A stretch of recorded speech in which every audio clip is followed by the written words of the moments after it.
పోయే పరిస్థితి వస్తుంది. అలాంటి లేని పరిస్థితి వచ్చింది. అందుకని అధ్యక్ష ఇప్పుడే కొంతమంది మాట్లాడినప్పుడు కూడా చెప్పారు, వివేకానంద రెడ్డి మర్డర్ కూడా ఓసారి ఆందోళన కలుగుతుంది ఎవరికైనా సరే.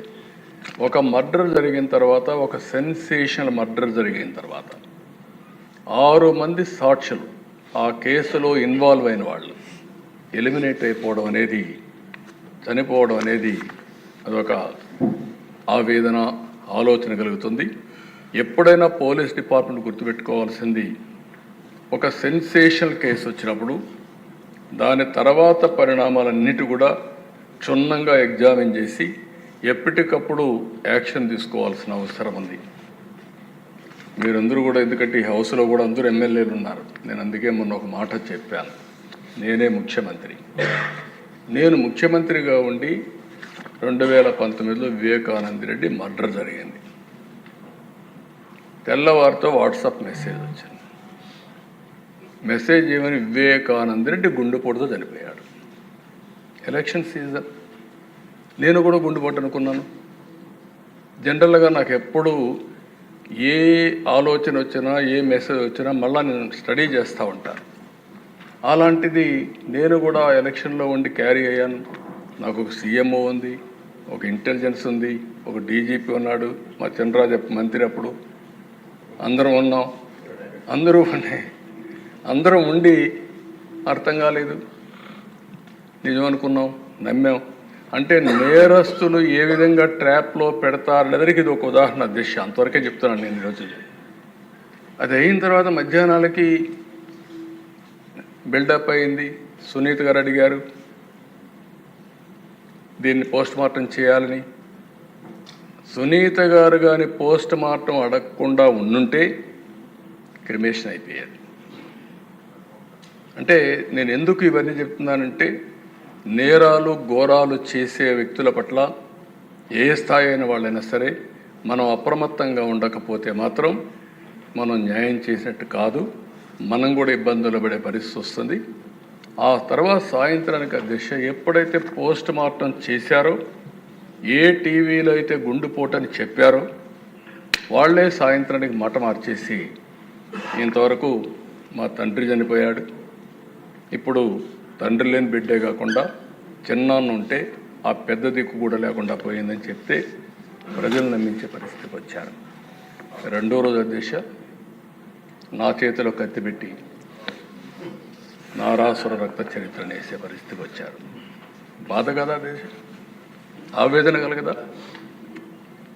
ఏంటి ఇలాంటి అరాచకాలు చేసి కూడా రాజకీయాలు చేయగలుగుతామనే ధీమా నా జీవితంలో ఒకటే చెప్తాను దశ, ఎప్పుడు హత్యా రాజకీయాలు మరక అంటకుండా 45 సంవత్సరాల రాజకీయాలు చేశాను. ఎవరైనా హత్యా రాజకీయాలు చేసిన ప్రజాక్షేత్రంలో పోరాడి అలాంటి వ్యక్తుల్ని శాశ్వతంగా రాజకీయాలు లేకుండా చేశాను తప్ప, శిక్షలు బయటకు చేశాను తప్ప, నేను ఎలాంటి పరిస్థితులు కూడా అలాంటి దీనికి దోహదం చేయలేదు. నేను ఎప్పుడూ చెప్పేవాడిని, ఒక హత్య చేయడం అనేది చాలా ప్రమాదం. పోస్ట్ మార్టానికి కారకులైన వ్యక్తులు మీకు కూడా పోస్ట్ మార్టం జరుగుతుంది, జాగ్రత్తగా ఉండమని హెచ్చరించాను. ఈరోజు ఈ హౌస్లో కూడా ఎమ్మెల్యేస్కి అందరికీ చెప్తున్నాను, మీ నియోజకవర్గాల్లో లా అండ్ ఆర్డర్ కంట్రోల్ చేయడం మీ బాధ్యత. లా అండ్ ఆర్డర్ని మనం కానీ విస్మరిస్తే, ప్రజల్లో అశాంతి వస్తే కరెక్ట్ కాదు.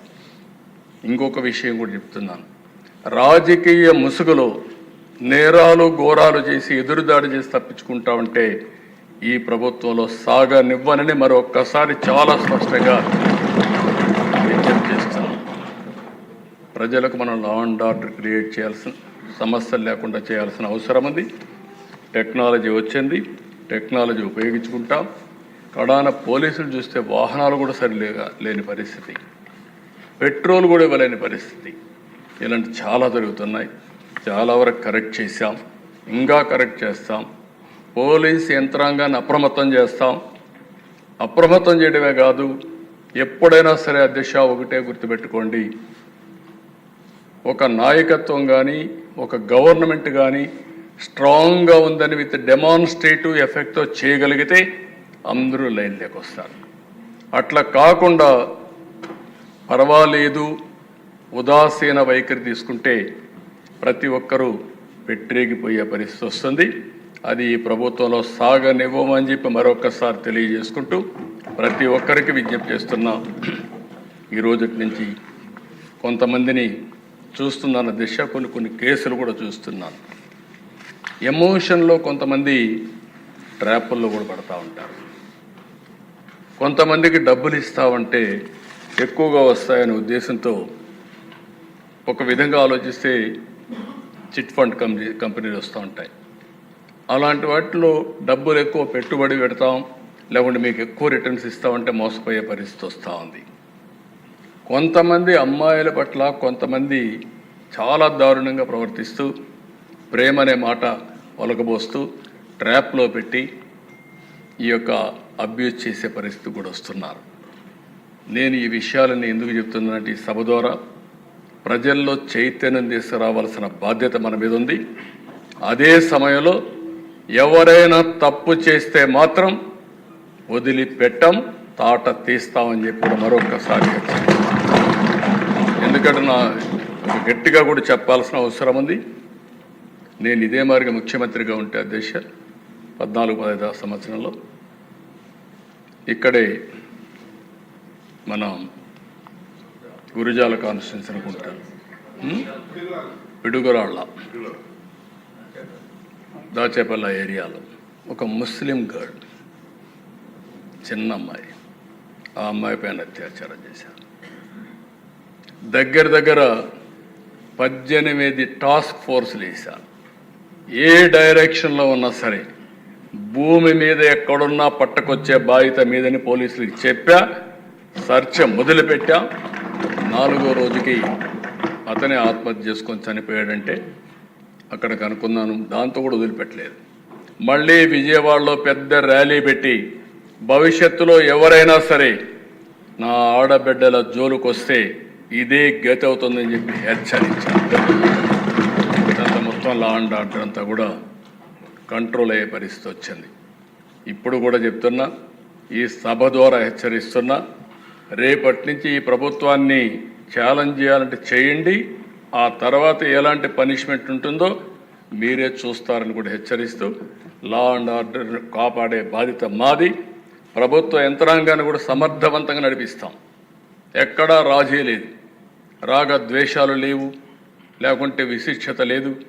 ఎవరైతే మీరందరూ లా అండ్ ఆర్డర్ మెయింటైన్ చేస్తారో డీజీపీ దగ్గర నుంచి లాస్ట్ మైల్లో ఉండే కానిస్టేబుల్ వరకు మీరు లా అండ్ ఆర్డర్ మెయింటైన్ చేయండి. మీకు అండగా ఈ గవర్నమెంట్ ఉంటుందని మరొక్కసారి తెలియజేసుకుంటూ ప్రజలు పూర్తిగా సహకరించమని మరొక్కసారి కోరుకుంటూ, ఇంకొకసారి నాకు ఎక్కడన్నా దొరికితే మాత్రం గంజాయి దొరికితే అడికి అయిపోతారు, మీరు గుర్తుపెట్టుకోండి. అదే మాదిరిగా ఎక్కడ డ్రగ్స్ దొరికినా లేదు. రాజకీయ ముసుగులో హత్యలు, నేరాలు, ఘోరాలు చేయాలనుకున్నా చాలా క్లియర్గా ఉన్నాం. ఎవరైనా మీరు మీ సమస్యలు చెప్పాలంటే మాకు చెప్పండి. సమస్యలు చెప్పకుండా మీ ఇష్ట ప్రకారం వచ్చి రౌడీజం చేస్తాం, ఇష్టానుసారంగా ప్రవర్తిస్తాం కూడా కరెక్ట్ కాదు. మీరు రండి, వింటాం, మీరు చెప్పిందంతా వింటాం.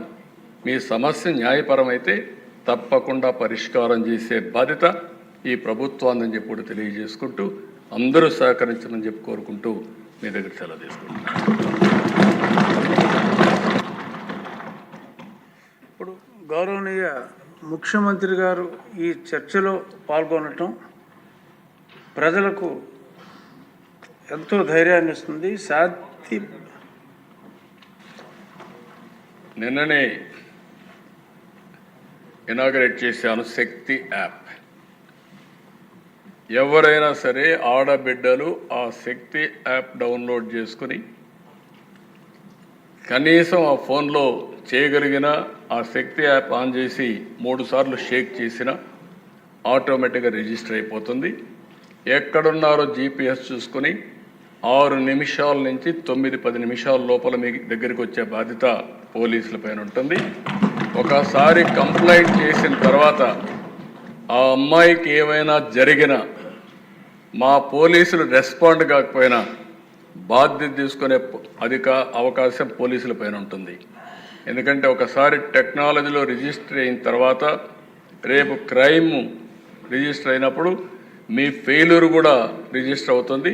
జాగ్రత్తగా ఉండమని మా పోలీసులు కూడా చెప్తున్నా. ప్రజల్లో చైతన్యం తీసుకొస్తాం. చైతన్యం తీసుకురావడమే కాకుండా ఇటు పోలీసులు అప్రమత్తంగా లేకపోతే వాళ్ళపైన కూడా యాక్షన్ ఉంటుంది. నేను ఐఎమ్ వెరీ క్లియర్. అందుకే టెక్నాలజీ అంటే ఏదో మేము మా ఇష్ట ప్రకారం పెట్టేస్తాం. ఇంత మునుపు మనం చూసాము దిశ యాప్ అన్నారు, దిక్కుమాలిన యాప్గా తయారైంది. ఈరోజు నో క్వశ్చన్. ఏదైతే నేను చెప్పానో ఇది 100% ఏదైతే శక్తి యాప్. ఒక్కసారి మీరు టెస్ట్ చేసి చూడండి. ఎవడైనా ఆకతాయితనంతో బిహేవ్ చేయాలని మీరు చేసి చూడండి. ఆడబిడ్డలు శక్తి యాప్ ద్వారా అప్రోచ్ కండి.